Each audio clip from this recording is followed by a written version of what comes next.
बच्चों को हम क्या सिखाते हैं? उनको सिखाते हैं लोभी मत बनो, भयभीत मत बनो, लेकिन करते क्या है?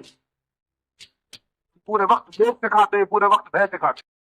पुराने जमाने में नरक के भय थे, स्वर्ग के पुरस्कार का प्रलोभन था, वो हजारों साल तक सिखाया गया।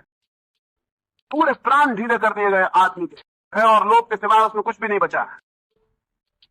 भय है कि कहीं नरक में चला जाऊं और लोभ लगा है कि किसी बात स्वर्ग पहुंच जाऊं। हम क्या करते हैं? जहां भी दंड और पुरस्कार है वहां भय है और वहां लोभ। लेकिन बच्चों को हम कैसे सिखाते हैं? सिखाने का रास्ता क्या है? सिखाने का रास्ता है या तो भय या लोभ। या तो मारो और सिखाओ, या फिर प्रलोभन दो कि हम ये देंगे, गोल्ड मेडल देंगे, इज्जत देंगे, नौकरी देंगे, समाज में स्थान मिलेगा, ऊंचा पद देंगे, नवाब बना देंगे, पढ़ोगे लिखोगे। मैं जब पढ़ता था तो वो कहते थे पढ़ोगे लिखोगे तो होगे नवाब, तुमको नवाब बना देंगे, तुमको तहसीलदार बनाएंगे, तुम राष्ट्रपति हो जाओगे। ये प्रलोभन है, और ये प्रलोभन हम छोटे छोटे बच्चों के मन में जगाते हैं।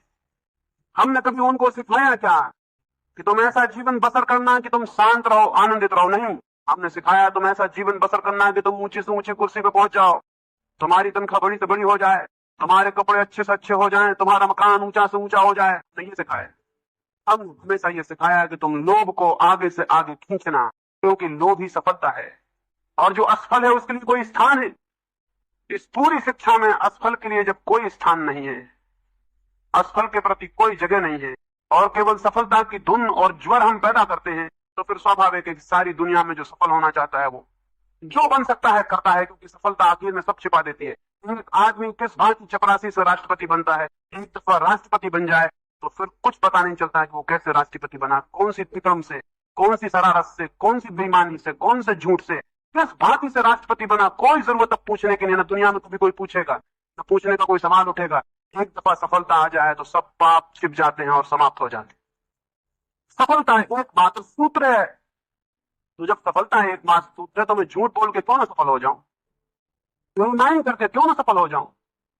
अगर सत्य बोलता हूं, असफल होता हूं तो क्या करूं? तो हम एक तरफ सफलता को केंद्र बनाए हैं, और जब झूठ बढ़ता है, बेईमानी बढ़ती है, तो हम परेशान होते हैं कि क्या मामला है। जब तक सफलता, सक्सेस एकमात्र केंद्र है, सारी कसौटी का एकमात्र मापदंड है, तब तक दुनिया में झूठ रहेगा, बेईमानी रहेगी, चोरी रहेगी। ये नहीं हो सकती, क्योंकि अगर चोरी से सफलता मिलती है तो क्या किया जाए, अगर बेईमानी से सफलता मिलती है तो क्या किया जाए? बेईमानी से बचा जाए कि सफलता छोड़ी जाए? क्या किया जाए? जब सफलता एकमात्र माप है, एकमात्र मूल्य है, एकमात्र वैल्यू है कि वो आदमी महान है जो सफल हो गया, तो फिर बाकी सब बातें अपने आप गौण हो जाती। रोते हैं हम, चिल्लाते हैं कि बेईमानी बढ़ रही, ये हो रहा, ये सब बढ़ेगी, बढ़नी चाहिए। आप जो सिखा रहे हैं उसका फल है, और 5000 साल से जो सिखा रहे हैं उसका फल है। सफलता की वैल्यू जानी चाहिए। सफलता कोई वैल्यू नहीं है, सफलता कोई मूल्य नहीं है, सफल आदमी कोई बड़े सम्मान की बात नहीं है। सफल नहीं, सुफल होना चाहिए आदमी, सफल नहीं सुफल। एक आदमी बुरे काम में सफल हो जाए, इससे बेहतर है एक आदमी भले काम में असफल हो जाए। सम्मान काम से होना चाहिए, सफलता से नहीं। लेकिन सफलता मूल्य है, और सारा सारा इंतजाम उसके केंद्र पर घूम रहा है। सिखा रहे हैं, कुछ सत्य सिखा रहे हैं। एजुकेशन कमीशन बैठा था अभी, उसके चेयरमैन ने मुझसे कहा कि हम अपने बच्चों को कहते हैं कि तुम सत्य बोलो, सब तरह समझाते हैं, लेकिन फिर भी कभी कभी झूठ बोलते हैं। मैंने उनसे कहा क्या आप पसंद करेंगे कि आपका लड़का सड़क पे बंगी हो जाए, बुआरी लगाए, या एक स्कूल में चपरासी हो जाए? पसंद करेंगे? या कि आपका दिल है कि लड़का भी आपके पास एजुकेशन कमीशन का चेयरमैन हो, हिंदुस्तान के बाहर एम्बेसडर हो, धीरे धीरे चढ़े सीढ़ियां और ऊपर आकाश में बैठ जाए, आखिर में भगवान हो जाए? क्या चाहते हैं? क्या आप राजी हैं इस बात के लिए कि आपका लड़का सड़क पर बुआरी लगाए, आपको कोई तकलीफ ना हो? उसने कहा कि नहीं, तकलीफ तो होगी। तो मैंने कहा अगर तकलीफ होगी तो फिर आप लड़के से चाहते नहीं कि वो सत्य हो, ईमानदार हो। जब तक चपरासी अपमानित है और राष्ट्रपति सम्मानित, तब तक दुनिया में ईमानदारी नहीं हो सकती। क्योंकि चपरासी कैसे बैठा रहे चपरासी की जगह पर, और जिंदगी इतनी बड़ी नहीं है कि सत्य का सहारा लिए बैठा रहे।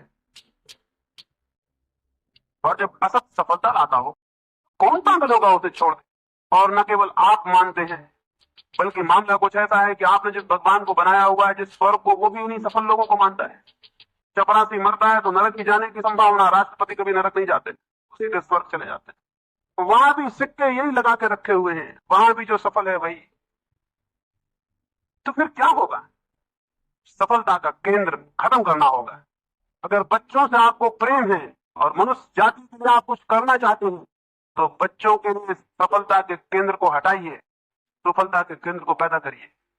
अगर मनुष्य जाति के लिए कोई भी आपके हृदय में प्रेम है और आप सच में चाहते हैं कि नई दुनिया, एक नई संस्कृति और नया आदमी पैदा हो जाए, तो ये सारी पुरानी बेवकूफी छोड़नी पड़ेगी, जलानी पड़ेगी, नष्ट करनी पड़ेगी और विचार करना पड़ेगा कि क्या विद्रोह कैसे हो सकता है इसके भीतर से। ये सब गलत है, इसलिए गलत आदमी पैदा होता है। अब बुनियादी रूप से इस जगत में सबसे बड़ा विद्रोही व्यक्ति होना चाहिए, तो वो पीढ़ियों को आगे ले जाएगा। और शिक्षक सबसे बड़ा दकियानूस है, सबसे बड़ा ट्रेडिशनलिस्ट वही है।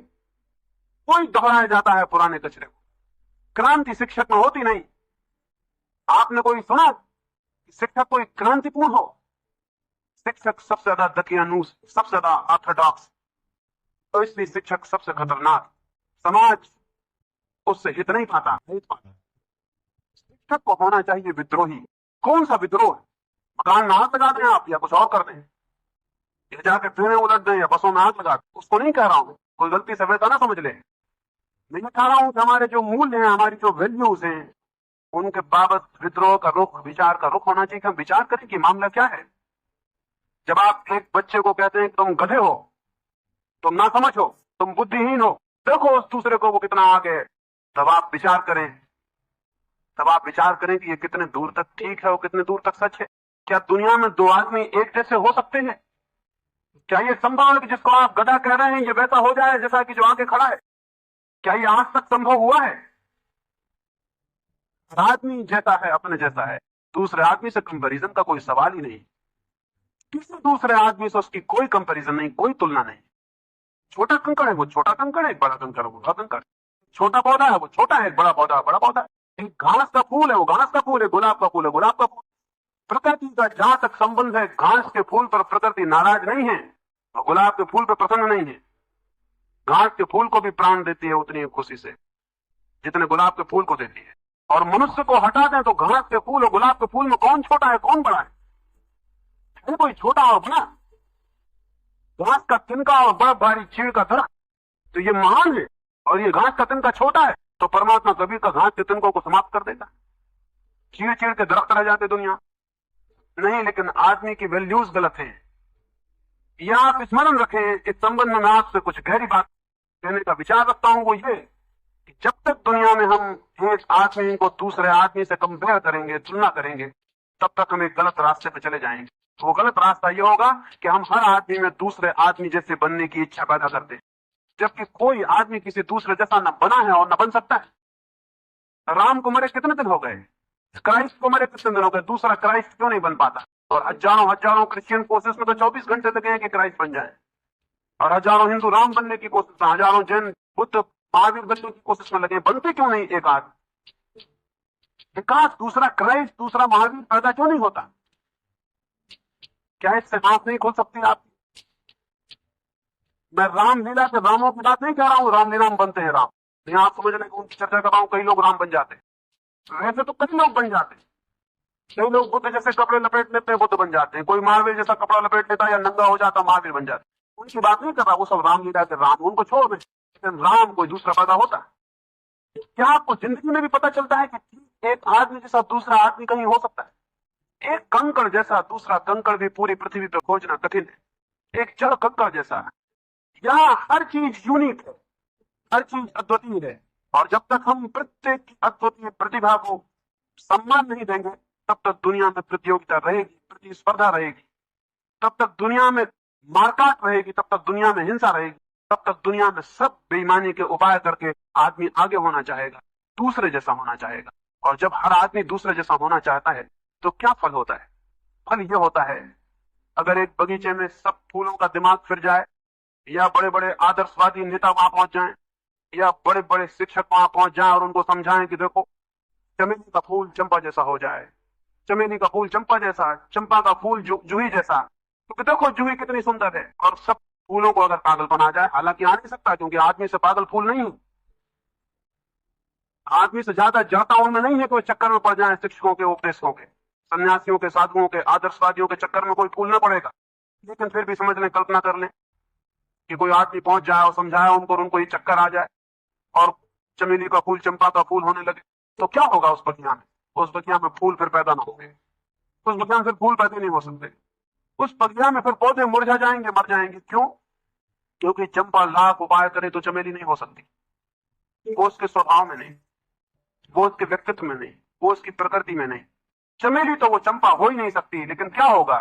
चमेली होने की कोशिश में वो चंपा भी नहीं हो पाएगी, वो जो हो सकती थी उससे भी वंचित रह जाएगी। मनुष्य के साथ ये दुर्भाग्य हुआ है, ये सबसे बड़ा दुर्भाग्य, अभिशाप है जो मनुष्य के साथ हुआ है कि हर आदमी किसी और जैसा होना चाह रहा है। और कौन सिखा रहा है ये षड्यंत्र कौन कर रहा है? ये हजार हजार साल से शिक्षा कर रही है, कह रही राम जैसे बनो, बुद्ध जैसे बनो, या अगर पुरानी तस्वीरें जरा फीकी पड़ गई तो गांधी जैसे बनो, विनोबा जैसे बनो, किसी न किसी जैसे बनो, लेकिन अपने जैसे बनने की भूल कभी मत करना। किसी जैसे बनना, किसी दूसरे जैसे बनो, क्योंकि तुम तो बेकार पैदा हुए, असली में तो गांधी मतलब से पैदा हुए। तुम्हारा तो बिल्कुल बेकार है, भगवान ने भूल की जो आपको पैदा किया। तो अगर भगवान समझदार होता तो राम और गांधी और बुद्ध ऐसे को 10-15 आदमी के टाइप पैदा कर देता दुनिया में।